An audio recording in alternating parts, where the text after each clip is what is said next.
Hello everyone, आप सभी का स्वागत है आपके अपने यूट्यूब चैनल क्रिएटिव स्टडी 2020 पे। आज की क्लास में हम लोग एक्सरसाइज 8.1 के सारे प्रश्नों को सॉल्व करने वाले हैं। इससे पहले वाला लेक्चर में हम लोग बेसिक्स के ऊपर बात किए थे। अगर आप बेसिक्स नहीं देखे तो जाके बेसिक्स देखिए, मैंने बहुत ही अच्छे से बेसिक्स को समझाया है और उन बेसिक्स के आधार पे आज जो प्रश्न सॉल्व होने वाले हैं ना, आप यहाँ पे देखिएगा उसका चार्ट।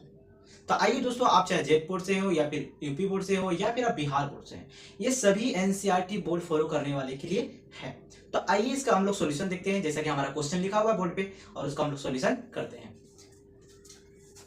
जैसा कि लिखा हुआ है, त्रिभुज एबीसी में जिसका बी समकोण है।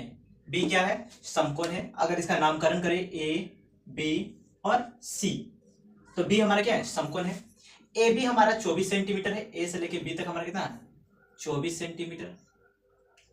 तथा बीसी हमारा 7 सेंटीमीटर है। बीसी हमारा कितना है? 7 सेंटीमीटर। तो निम्न का मान ज्ञात करें, यानी कि साइन ए, कोस ए और दूसरा क्वेश्चन बोला साइन सी, कोस सी का मान निकालिए। तो आइए इसको कैसे निकालते हैं हम लोग देखते हैं। तो सबसे पहले हम लोगों को यहाँ पे समकोण त्रिभुज में लंब दे दिया है और आधार दे दिया है। अगर बात करें ये एंगल का, ठीक है, तो इस वाला सामने वाला एंगल को बोलते हैं लंब, और जिस लाइन पे दो एंगल बनता है उसे हम लोग कहते हैं आधार, और ये वाला क्या है? कर्ण। तो सबसे पहले हम लोग को कर्ण निकालना होगा। तो कर्ण कैसे निकाल देते हैं, आइए देखते हैं। तो कर्ण हम लोग पाइथागोरस प्रमेय से निकालते हैं। तो यहाँ पे लिखेंगे हम लोग हल में पाइथागोरस प्रमेय द्वारा। तो पाइथागोरस प्रमेय क्या कहता है दोस्तों? तो कर्ण का स्क्वायर यानी कि AC का स्क्वायर बराबर होता है AB का स्क्वायर प्लस BC का स्क्वायर। AB का स्क्वायर प्लस BC का स्क्वायर। अब देखिए AC का स्क्वायर, AB बराबर 24 का होल स्क्वायर प्लस BC बराबर 7 सेंटीमीटर यानी कि 7 का होल स्क्वायर। इस तरह से अगर बात करें AC, ये रूट यानी कि स्क्वायर जब बराबर के उधर जाता है तो ये रूट में चेंज हो जाता है। ये 24 का स्क्वायर होता है 576 प्लस 7 का स्क्वायर कितना होता है? 49। AC बराबर जब इसको जोड़ेंगे तो ये हमारा 625 आएगा। 625 आया। अब इस 625 का जो हमारा रूट होता है, जो हमारा वर्गमूल होता है, वो 25 होता है। तो 25 यानी कि 25 सेंटीमीटर। तो AC बराबर हम लोग निकाल लिए कितना? 25 सेंटीमीटर। तो इस तरह से हम लोग को कर्ण पता चल गया कि 25 सेंटीमीटर होता है।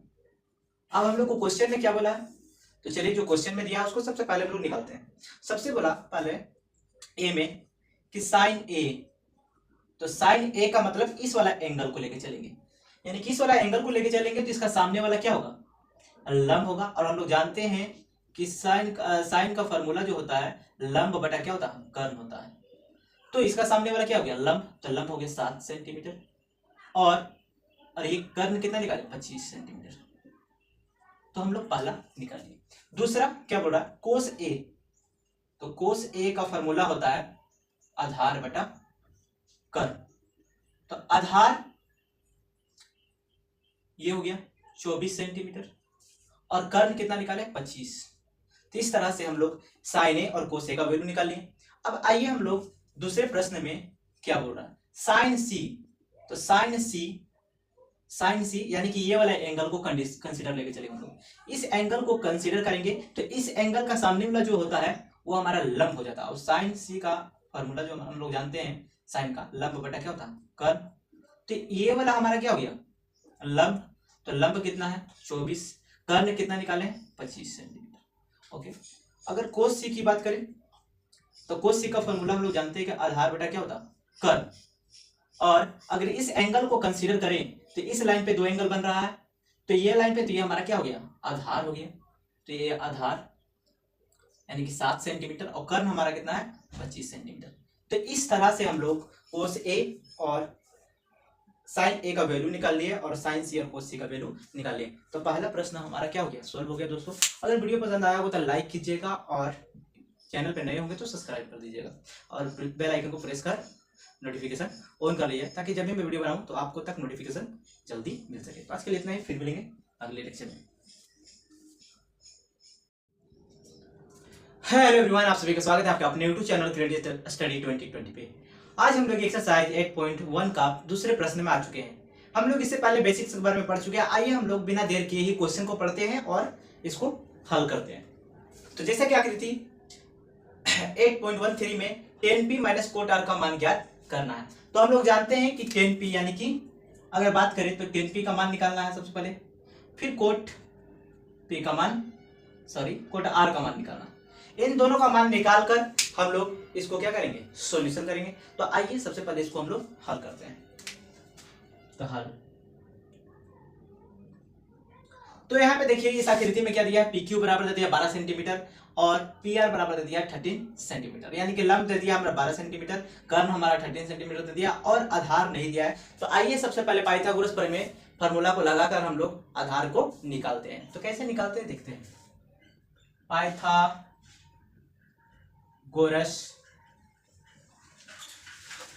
प्रमेय द्वारा, तो पाइथागोरस प्रमेय क्या होता है, तो पाइथागोरस जो प्रमेय होता है वो कर्ण का स्क्वायर, ये हमारा कर्ण हो गया, ये हमारा अगर लंब बात करें तो चलिए चाहिए हम लोग जानते हैं कि PR का होल स्क्वायर बराबर लंब का स्क्वायर प्लस QR का स्क्वायर, यानी PQ का होल स्क्वायर प्लस QR का होल स्क्वायर। तो इस तरह से हम लोग क्या किए, पाइथागोरस फॉर्मूला को लिख लिया। अब देखते हैं कि PR की कितना दिया है, तो P से लेकर R तक दिया है 13 सेंटीमीटर का whole square equal to PQ हमारा कितना दिया है, तो PQ हमारा 12 का होल स्क्वायर प्लस QR नहीं दिया, इसको यहीं पे लिखेंगे। अब देखिए 169 हो गया। अब 12 का स्क्वायर 144 जब बराबर किधर आएगा तो ये हो जाएगा माइनस में, इधर क्या बचा QR का होल स्क्वायर। अगर बात करें सीधा करके लिख देंगे तो QR का होल स्क्वायर 169 में से 144 जाएगा तो बचेगा क्या 25। तो इस 25 को हम लोग कैसे और लिख सकते हैं, चलिए देखते हैं। ये स्क्वायर जब उधर जाता है तो ये बन जाता है रूट यानी कि वर्गमूल, और 25 का वर्गमूल कितना होता है 5 सेंटीमीटर। तो जैसा कि हम लोग यहाँ पर 5 सेंटीमीटर निकाल लिए। अब हम लोग निकालेंगे 10p। तो 10p, चलिए आइए 10p, तो 10p यानी कि हम लोग जानते हैं लंब बटा होता है आधार। तो 10p ये वाला एंगल को लेकर चलना है, और इसका लंब जो होता है सामने वाला ये हो जाएगा, और आधार जिस एंगल पे, जिस लाइन पे दो एंगल बनती है उसको आधार होती है, ये आधार हो जाएगा। तो लंब हमारा यहाँ पे कितना हो गया 5 और आधार कितना हो गया 12। तो पहला का हम लोग निकाल लिए। उसी प्रकार अगर हम लोग कोट R का वैल्यू निकालें, कितना कोट R, तो कोट R में हम लोग इस वाला एंगल को कंसीडर करके चलेंगे, ठीक है। यहाँ पर कोट R यानी कोस थीटा होता था तो थीटा लेते थे वहां पे, यहाँ पर कोट R है तो इस एंगल का जो सामने वाला होगा ये हमारा क्या हो जाएगा लंब। तो हम लोग जानते हैं कोट R का जो होता है फॉर्मूला वो आधार बटा लंब होता है, आधार बटा लंब। और आधार कितना है जी, तो आधार हमारा 5 सेंटीमीटर, देखिए इसमें यहाँ पे तो ये 5 सेंटीमीटर और लंब इसका सामने वाले की यानी कि 12 सेंटीमीटर। तो इस तरह से 10p और कोट R का वैल्यू निकाल लिए। अब हम लोग क्या निकालेंगे, इसलिए 10p माइनस कोट R निकालेंगे। तो 10p का वैल्यू कितना है 5/12 माइनस कोट R का वैल्यू कितना है 5/12। तो इस तरह से 5/12 कट गया, कट के वैल्यू आ गया कितना 0। तो इस तरह से हम लोग क्या कर लिए, सॉल्यूशन कर लिए दूसरे क्वेश्चन का। तो आइए हम लोग तीसरे क्वेश्चन को देखते हैं।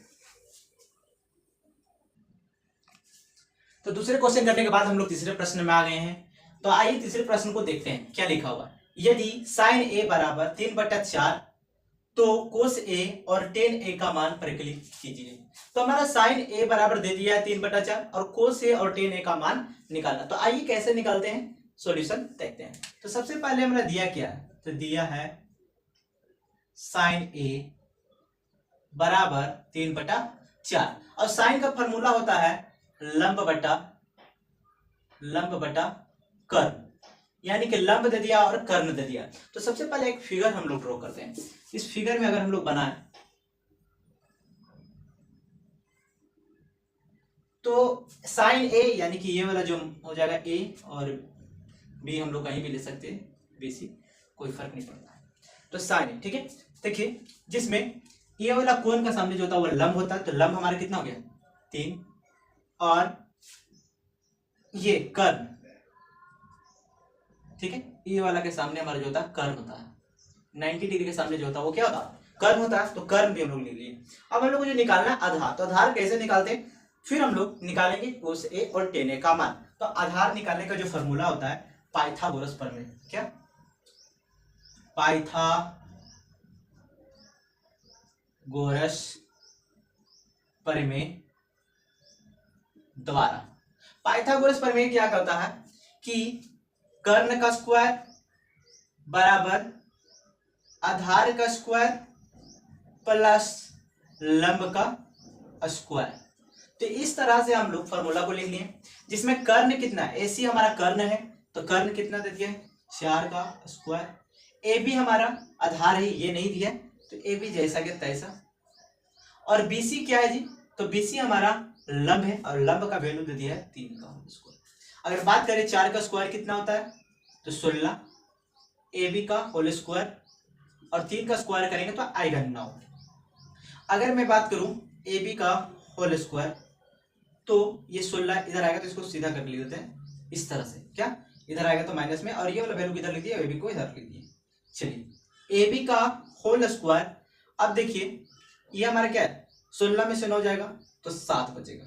और हम लोग जानते हैं कि जब स्क्वायर बराबर को उधर जाता है तो ये रूट का फॉर्म लेता है, यानी कि AB हमारा कितना निकल गया, √7। अब आइए, इसलिए हम लोग यहां पर क्या निकालेंगे, cos A। तो cos A का फॉर्मूला B/H यानी कि आधार बटा कर्ण होता है। तो आधार का मान कितना है, √7 और कर्ण कितना है 4। इसी प्रकार अगर tan A की बात करें तो tan A बराबर फॉर्मूला क्या होता है, लंब बटा आधार। लंब बटा आधार यानी लंब कितना है जी, तो 3 है, आधार कितना है तो √7 है। तो देखिए जब तक हम लोग आधार नहीं निकालते तो हमारा cos से और tan A का मान नहीं निकलता। तो इस तरह से हम लोग तीसरे प्रश्न को भी क्या कर लिए, हल कर लिए हैं। और एक बात हमेशा याद रखिएगा, ये दैट्स इम्प्लाई का साइन देते जाइएगा, ठीक है। अगर मैं नहीं दिया हूं पिछले वाला क्वेश्चन में तो उसमें अभी आप देते जाइएगा। तो आज के लिए इतना ही दोस्तों, फिर मिलेंगे नेक्स्ट लेक्चर में। अगर वीडियो पसंद आया होगा तो लाइक कीजिएगा और जय हिंद लिखना कमेंट में नहीं भूलिएगा। और चैनल पे नए हैं तो सब्सक्राइब कर बेल आइकन को प्रेस कर दीजिए, ताकि जब भी मैं वीडियो बनाऊं तो नोटिफिकेशन आप तक जल्दी मिल सके। तो आज के लिए इतना ही, and thank you for watching my video.